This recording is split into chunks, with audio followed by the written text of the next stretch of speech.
oh boy, it's that time of year again. Oh, you gotta love those summer sales. Of course, if you're on Steam, you know this. You probably played part in it before. It seems like any occasion Valve can come up with, they're gonna have a sale. They've got summer sales and autumn sales. They've got weekly sales and weekend sales. But the big one, the one most people talk about, is a summer sale. Now, I've been a part of this a couple of years. I've only had a Steam account for a while, but they vary it up from year to year. And they'll have different little gimmicks going on, but the core of it is a lot of daily deals and flash sales, and everybody's happy, they're buying games, and it's all great. But this year they decided to try something different. Now, this is a crazy idea, but what if we took people and assigned them randomly to one of 5 teams? Now, you're going to be buying shit anyway, and you maybe will come across cards, you'll maybe craft things, and all those actions will contribute to the points of your team. And the winning team, well, we'll take 30 people who contributed points for that day, and we'll give them 3 items off their wish list, the first 3. Well, how great is that? I mean, oh my God, you can win extra prizes. All you've got to do is just do what you normally do. You're gonna buy shit. In fact, you could compete with the other teams. Who can take the victory? That's a great idea. It's gonna spur on more purchases, and it's an incentive to buy more and to partake more and to participate. It sounds phenomenal. What could go wrong? Well, when you look at the winning team from the first day, Purple takes that victory. Look at that. Look at that point difference. That's a dominant victory. Purple, way to go.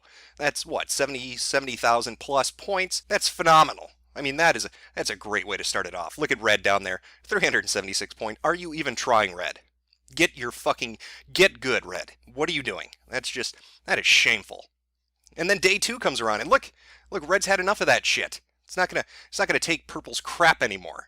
He's got over 50,000 points. Not as big as the lead that Purple had, but he's up there. Why, I bet day 3 is going to be even closer. I can't wait to see how hard they fought it out. My God, I bet it's going to be down to the wire. It's probably going to be like 5,000 points or 400,000 points. Well, that's a little weird when you look at it, but good job, Green. I mean, 400,000 points. You really knocked it out of the fucking ballpark. That's teamwork. That is cooperation. That's Green taking it to the rest of them. Now, that's probably a fluke. I bet the next day is going to be even closer. I bet Blue and Pink and Purple and Red, they're going to get their shit together. They're going to be like, fuck that. We're not going to be down there again. We're going to take this victory. It's going to be a close race. Or the point difference could be 600,000. That's even weirder. Again, if you look at the last 4 teams, their points are only 100 to 1,000 apart. Yet Pink is out in the lead with over 600,000 points. That it couldn't possibly get even. Oh, wait a minute. A 1,000,000 point difference. And again, the 4 losers are only separated by a few hundred to a few thousand points. Why, if I didn't know better, I'd say somebody's rigging this game. But that's tinfoil talk. That's paranoia. This is a snowball effect. I've heard a lot of people on V say it's a snowball effect. They don't explain it, but that's what it is. Obviously, they heard somebody say it once in relation to something else. It's a snowball effect. It has to be. Even though it's the middle of summer, but whatever, it's a snowball effect. It's not like there's a group of people out there that are actively trying to rig this. Oh, wait a minute. There is a group of people out there actively trying to rig the system. Isn't that weird? I don't know if the person who posted this plan is named Snowball. Maybe that's what the snowball effect that asshole was talking about is. But this looks like this looks like some game rigging to me. Looks like a little bit of shenanigans going on here on Reddit, home of liberal commies that apparently don't like competition. Now, this is from a few days ago. This has been floating around there for a while now, but if you look at the first 5 winners, they all correspond to the first 5 winners of the last 5 days on the summer sale. Interesting. It's interesting that the first 2 days seemed close, but those last 3, God, they were blown out of the water. What happened on those 3 days? And why does it correspond exactly to that list? A list which was published ahead of time, and which shows who's going to win on each day. If you look at it, the Thursday, Friday, Saturday, Sunday, and Monday winners are all the ones that won. Each team that was predicted to win did win. Now, I've noticed a lot of buzz about this going around. Is Reddit rigging the system? Is Valve somehow, rigging the system because they don't want people to feel left out? So maybe they're finagling things to help everybody at least win once, maybe twice. Maybe each team is going to win twice. This is obviously what Reddit wants because that's how their list plays out. But is that what's going on? And when you look at that point distribution on those days, day 3, day 4, and day 5, that is weird. I don't care if you want to call that the snowball effect. I don't care if you want to throw out some weird fucking term to try to explain that away. But when I see 4 teams that are basically at the exact same point level with one team, which is so far out of the ballpark that it's 4 to 5 times as many points as anybody else, Something is up. Now, to their credit, Valve seems to be responding to this because their rules just changed on day 6. After those last 3 days, we got a new set of rules. Now it's the first team that wins gets 30 people selected, the second team gets 20, and the third team gets 10. Now, that's awkward because when you look at their write-in alternative method for entering the contest, it doesn't have anything in relation to this rule change. It doesn't actually talk about it. Now, if you have an alternate form of entry for a contest, you have to address the stipulations and rules of that contest. The only reason it wouldn't address it is because it was changed in reaction to something. They're not going to have all that legalese in the FAQ section talking about the contest and forget to cover something like this. When you look at the alternate entry, it only talks about 30 winners per day. It never mentions a second place or a third place and these extra 30 winners. This seems to be in response to what's going on the last couple of days. That would be my guess, that Valve is noticing something going on, and they're trying to address it in the best way they can. They can't obviously track down who's manipulating the system. How would you even go about that? That is, of course, unless Valve is rigging the system themselves, but that is a far-fetched allegation. Why would they do that? I mean, they are a gregarious, charitable company. Obviously, they love us, consumers. They want to reward us. I mean, look at this summer sale. They're giving out prizes to 30 people every day. So that's 90 prizes a day. Now, of course, a cynic would say, well, let's take a look at the market economy because maybe there's a little more to it than we know. I mean, for instance, if you were to look at, say, Summer Adventure Card 3, you'd see that in the last 24 hours, 94,555 of those cards were sold, the starting value of which is 23 cents. Now, a fun fact is, on these particular items, and on a good majority of things that do appear on the market store, Valve takes a 15% commission fee. So every transaction that goes through, they get 15% of. So let's do a little basic math. I'm rusty at this, so you can play along at home, but let's see what we get. So on this one card alone, we're looking at $21,747.65 in that 24-hour period. That is the amount of money that has been transferred back and forth in relation to this one card in that period of time. Now Valve gets 15% of that. That comes out to roughly $3,363. Valve has made $3,300 on that card in 24 hours. Now there are 10 summer sale cards, and they're reasonably close to one another, a few cents here or there, but the majority of them are around the same price value. And interestingly enough, they're the same amount of cards too in that period of time, 94,000, 93,000, 92,000, but roughly about the same. So just doing junk math, let's be sloppy about it because that's how I like it. $3,300 times 10, because there are 10 of them. That means in 24 hours, off the summer sale cards, Valve has made $33,631.50 on those 10 cards in 24 hours. That's it. That's not talking about the coin tokens that let you take and give points to teams. That's not talking about the summer sale foil cards. These are the regular cards in a 24-hour window, nothing else. And they have made $33,600. Now, using that as our little number, let's imagine that all 90 prizes that are claimed, 30 people, 3 prizes each, wanted the, highest tier game they could get, which is roughly about $60. You're looking at $5,400. That is, that if everybody asked for a $60 game, all 3 of their games were $60, 90 people asked for that, that's $5,400.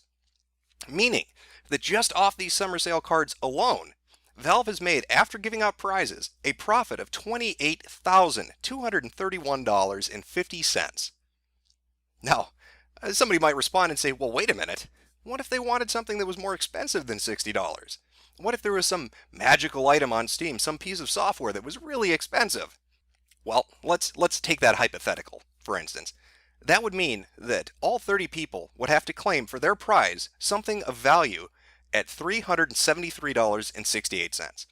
You find me an item on the Steam store that's $373.68 by itself, and then find me 2 more, because that is exactly what each of their prizes is going to need to be. But the great thing is we don't need to argue hypotheticals. You can go look at the prizes claimed, and you'll see that nothing comes close to that amount. People are asking for indie shit, and they're asking for new releases, and a few people are asking for DLC, but nobody has asked for a $373 piece of mystical software that doesn't fucking exist on the store. So when we're talking about Valve and how charitable they are and how great this contest is, let's be realistic and understanding. This is a lottery. You are donating to the charity of you. The only difference is you don't get the fucking money. You're basically playing a digital lottery. The only difference is you're stupid enough to partake in a lottery where you don't get money back. Instead, what you're getting in return is software. It's intangible. You can't take it out of your fucking computer. But I know. I know. I mean, I use Steam. I like Steam. And you're saying, well, okay, so what? So they're making money off of it. You can't be angry at Valve for, offering a system that people want to use. It's the market. The market dictates what the market dictates. It's not Valve's fault. These people are trading in such enormous quantities of things that they're making that kind of money in a 24-hour period. And you're right. It isn't their fault. People will do what people want to do. Free markets, yada yada yada. But again, the cynic would say, well, wait a minute. Let's step aside from the summer sale. Let's step aside from the cards. Let's look at something else. Let's look at the way Valve treats their social networking, which is just an add-on component of gaming, really, isn't it? Just, people on your friends list, getting into groups. It's nothing really important. They just tack it on. It doesn't really require effort. So let's use me as an example. I'm pink for life right now because all the other colors are shit. Deal with it. Now, as you can see, I'm an idiot with way too many friends. It's what you get for putting your Steam name out there. And I get yelled at because I don't play a lot of multiplayer games. It's hard to manage. But I'm cool with it, man. I like more people. More people to game with is good. But as you can see, I'm at my limit. Now, let's say somebody sends me a friend request. I'd have to turn them down, or I'd have to knock somebody else off the list. What if I wanted to have, I don't know, more friend slots? How would I do that? Well, it's simple. All you need to do is increase your Steam level. It's like a game. You earn experience from doing certain actions, and that raises your Steam level. And every level you go up on Steam, you get 5 more friend slots. So if I wanted 5 more friend slots, I'd have to go up 1 level. Now that's roughly equivalent to about 300 experience points. Now how do you get those experience points? Well, the main way, the major way, aside from actually buying games, is crafting badges. So let's use the summer cards as an example. If I wanted to go up a level, I need at least 3 summer badges. That means that I'd have to buy 10 cards 3 times over at 23 cents each. Now what that comes to is about $6.90. Now don't forget Valve's commission. They get 15% of that. What that roughly translates to is $1.03, $1.04. It depends if you round up. So for me to go up 1 level to invite more friends onto my Steam profile, I have to basically pay Valve $1. $1. That's 20 cents a friend. 20 cents a friend. Every time I want to get another friend, it's going to cost me 20 cents. Now you cannot tell me that isn't complete bullshit. The system has been set up that if you want more friends, if you want more features, you've got to pay. But it's ingeniously been set up so you don't actually know you're paying them directly. They're making you go to the market and do all this other shit. And you think, oh, that's fine.